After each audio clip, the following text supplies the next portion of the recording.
અમદાવાદમાં પ્રતિદિન અકસ્માતોની સંખ્યા વધી રહી છે. શહેરમાં થતા અકસ્માતોમાં રોંગ સાઈડ વાહન ચલાવવાના કારણે અને હેલ્મેટ ન હોવાના કારણે વધારે નુકસાન થાય છે. ત્યારે પોલીસ દ્વારા એઆઈ બેઝડ ડેશ કેમ લોન્ચ કર્યું છે. અમદાવાદમાં આજથી અલગ 32 ગાડી એઆઈ કેમેરા સાથે અને 28 પોલીસ કર્મીઓ રોડ પર એઆઈ કેમેરા સાથે દેખાશે. આ કેમેરા દ્વારા ઓટોમેટિક નિયમોનો ભંગ કરનારને મેમો આપશે. હેલ્મેટ, ટ્રિપલ સવારી અને રોંગ સાઈડ વાહન ચલાવનારને સાંજ સુધીમાં મેમોનો મેસેજ મળી જશે.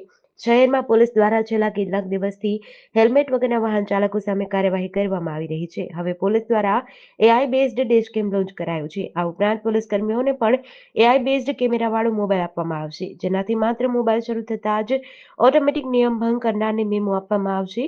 આજથી શહેરના તમામ વિસ્તારમાં ડેશ કેમ વાળી ગાડી અને એઆઈ કેમેરા સાથે પોલીસ કર્મીઓ જોવા મળશે.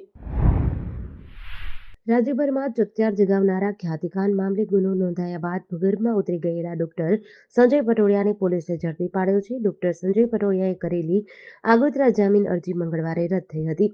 ખ્યાતિકાંડ મામલે અમદાવાદ ક્રાઇમ બ્રાન્ચે તપાસ સોંપાયા બાદ અત્યાર સુધીમાં કુલ 7 આરોપીઓની ધરપકડ થઈ છે. જ્યારે કાર્તિક પટેલ અને રાજુશ્રી કોઠારી હજી પણ પોલીસ પકડથી દૂર છે. અમદાવાદ ક્રાઇમ બ્રાન્ચ દ્વારા આરોપીની ધરપકડ કરી હોવાનો દાવો કરવામાં આવ્યો છે, પરંતુ આરોપી પોલીસ સમક્ષ હાજર થયો હોવાની પણ ચર્ચા છે.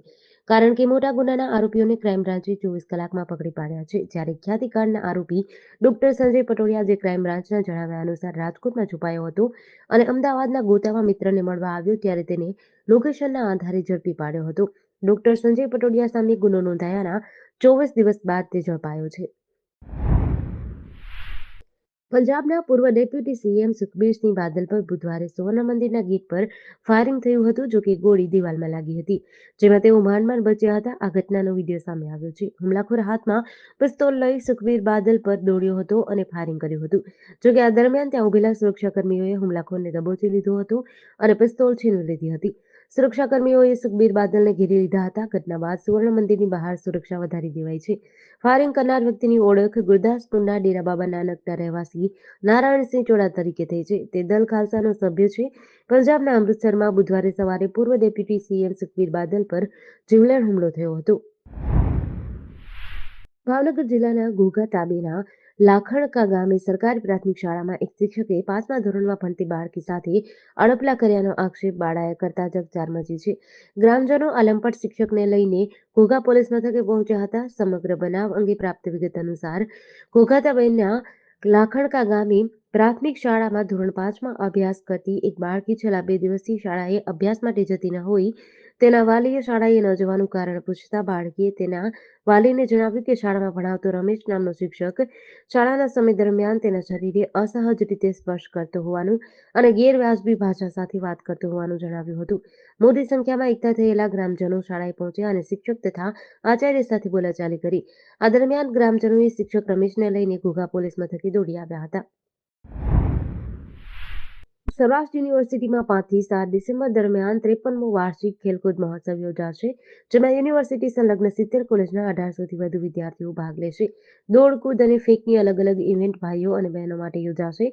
નેશનલ કક્ષાએ યોજાતી ટુર્નામેન્ટની માફક ત્વચા એથ્લેટિક્સ ઇવેન્ટમાં જોડાશે, જેમાં વિદ્યાર્થીઓના રજીસ્ટ્રેશનથી લઈને ઇવેન્ટ પૂર્ણ થયા બાદ તે જ સ્થળે મેડલ સેરેમની યોજાશે. પ્રેક્ષકો માટેની પણ ગેલેરી રખાશે, જેમાં આ વખતે 3 નવી ઇવેન્ટનો ઉમેરો કરાયો છે. આ વર્ષે પ્રથમ વખત સ્પર્ધકો માટે ભોજન અને રહેવાની સુવિધા ઉપલબ્ધ કરાશે, જેથી સ્પર્ધકોના પરફોર્મન્સને કોઈ અસર ન થાય. યુનિવર્સિટીને પણ આશા છે કે આ વખતે એથ્લેટિક્સ ઇવેન્ટમાં અનેક નવા રેકોર્ડ બનશે. ગુરુવારે સવારે 7 વાગ્યાથી ઇવેન્ટ શરૂ થઈ જશે, જ્યારે ઓપનિંગ સેરેમની સવારે 10 વાગ્યે થશે, જેમાં કાર્યકારી કુલપતિ ડોક્ટર કમલ ડોડિયા સહિતના ઉપસ્થિત રહેશે, જ્યાં નિવૃત્ત શારીરિક શિક્ષણ અધ્યાપકોનું સન્માન કરાશે. આજે 4 અલગ અકસ્માતોની ઘટના સામે આવી છે, જેમાં કુલ 7ના મોત થયા છે, જ્યારે 15થી વધુ લોકો ઘાયલ થયા છે. નડિયાદ નજીક અમદાવાદ-વડોદરા એક્સપ્રેસ હાઈવે પર પૂરપાટ જતી કારનું ટાયર ફાટતા ટ્રક સાથે ભટકાતા 3ના મોત થયા છે. અકસ્માતને પગલે એક્સપ્રેસ હાઈવે પર અંદાજિત 15 કિલોમીટર જેટલો ટ્રાફિક સર્જાયો હતો. અકસ્માતની બીજી ઘટના દાહોદમાંથી સામે આવી છે. તોયણી ગામે મોડી રાતે 2 બાઇક વચ્ચે અકસ્માત થતા 3 યુવકોના મોત થયા છે. ત્રીજો અકસ્માત બગોદરા-વટામણ હાઈવે પર થયો છે. તારાપુર ચોકડી નજીક ખાનગી કંપનીની લક્ઝરી બસ અને ટ્રક ભટકાયા છે. અકસ્માતની ચોથી ઘટના સુરતથી સામે આવી છે, જેમાં એક વ્યક્તિનું મોત થયું છે.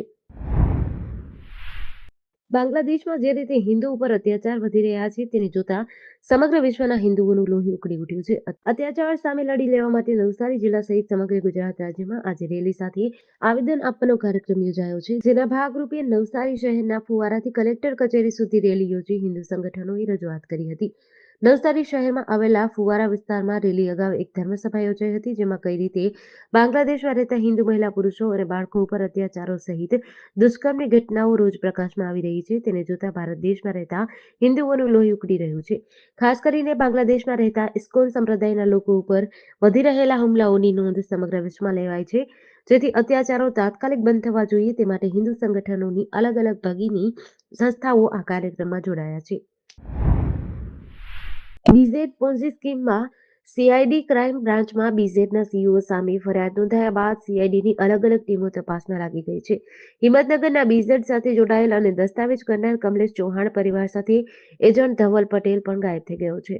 પ્રાંતિજમાં એજન્ટ નિકેશ પટેલ પરિવાર સાથે ગાયબ થઈ ગયો છે, જેના સામે રોકાણકારે ફરિયાદ નોંધાવી છે.